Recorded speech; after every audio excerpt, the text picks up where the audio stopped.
नमस्कार, आज है 27 मई। अमेरिका लाइव में आपका स्वागत है। सबसे पहले नजर डालते हैं आज की खास खबरों पर। ओबामा की विदेश नीति चुनौतियों की लिस्ट हुई लंबी। अमेरिका ने कहा उत्तर कोरिया पर प्रतिबंध ईरान के लिए भी होगी सबक। नवाज शरीफ के सलाहकार ने वॉशिंगटन में कहा कि पाकिस्तान में हर आदमी हिंदुस्तान से अच्छे संबंध चाहता है। और राष्ट्रपति ओबामा ने सुप्रीम कोर्ट जज के लिए पहली अल्पसंख्यक महिला को मनोनीत किया। वॉशिंगटन डीसी से मैं हूं वॉइस ऑफ अमेरिका की विदुषी सिन्हा। अब खबरें विस्तार से। एक तरफ अफगानिस्तान और पाकिस्तान में तालिबानियों और अलकायदा के एकजुट होने का खतरा है, तो दूसरी तरफ इराक, ईरान और मध्य पूर्व के देशों से बातचीत की पहल। अब उत्तर कोरिया भी ओबामा सरकार के आगे एक बड़ी चुनौती बनके खड़ा है।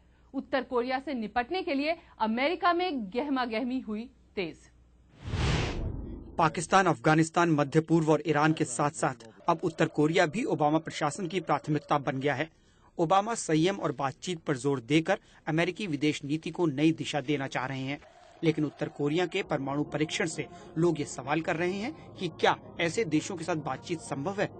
अमेरिकी विदेश मंत्रालय ने कहा कि उत्तर कोरिया से बातचीत के रास्ते खुले हैं, लेकिन साथ ही ये चेतावनी भी दी कि संयम की एक सीमा होती है।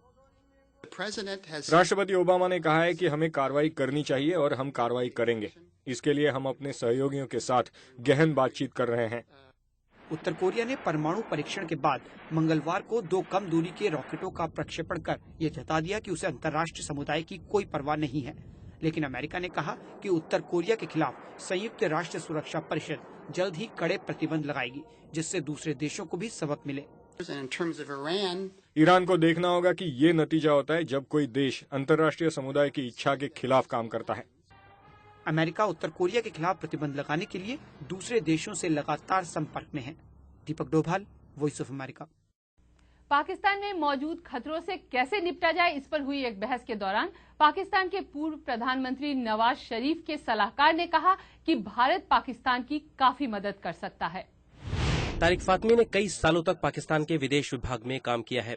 फातमी का कहना है कि पाकिस्तान और भारत के लिए जरूरी है कि पाकिस्तान के पूर्व प्रधानमंत्री नवाज शरीफ और भारत के पूर्व प्रधानमंत्री अटल बिहारी वाजपेयी के बीच शुरू हुई संयुक्त बातचीत का सिलसिला एक बार फिर से शुरू किया जाए।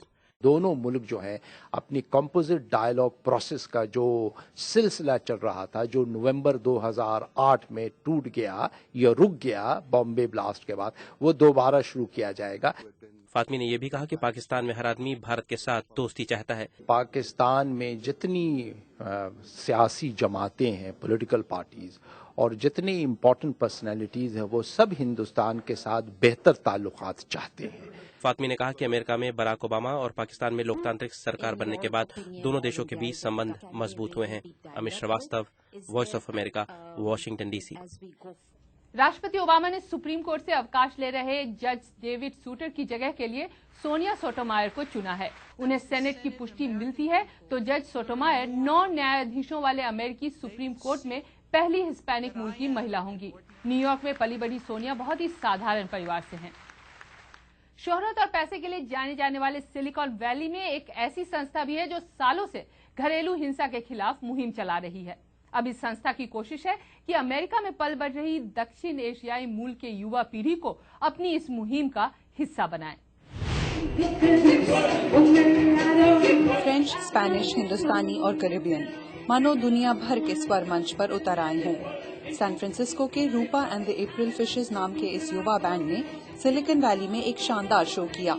भारतीय मूल की रूपा मारिया फ्रेंच, स्पेनिश, इंग्लिश और हिंदी में गाती हैं। जितना शानदार संगीत उतना ही नेक मकसद। सिलिकॉन वैली के दक्षिण एशियाई समुदाय में घरेलू हिंसा से जूझ रहे परिवारों की मदद करने वाली संस्था मैत्रेयी के लिए पैसे जोड़ना। जो यहाँ की दूसरी पीढ़ी पैदा हुई है और बढ़ रही है, उनको कैसे अंदर किया जाए हमारी संस्था के अंदर, इनको कैसे हम अपनी ओर खींचें कि इन्हें समझ आए कि जो मुश्किलें पहली जनरेशन इमिग्रेंट्स को हो रही हैं, वो हम सबकी रिस्पॉन्सिबिलिटी है। Savita Patel, voice of America. इस रिपोर्ट को विस्तार से आप हमारी वेबसाइट www.voasamachaar.com पर देख सकते हैं। अमेरिका लाइव भी आप हमारी वेबसाइट पर देख सकते हैं। अमेरिका लाइव के बारे में अगर आपकी कोई प्रतिक्रिया है तो americalive@voanews.com पर ईमेल भेजिए। और अब इजाजत दीजिए।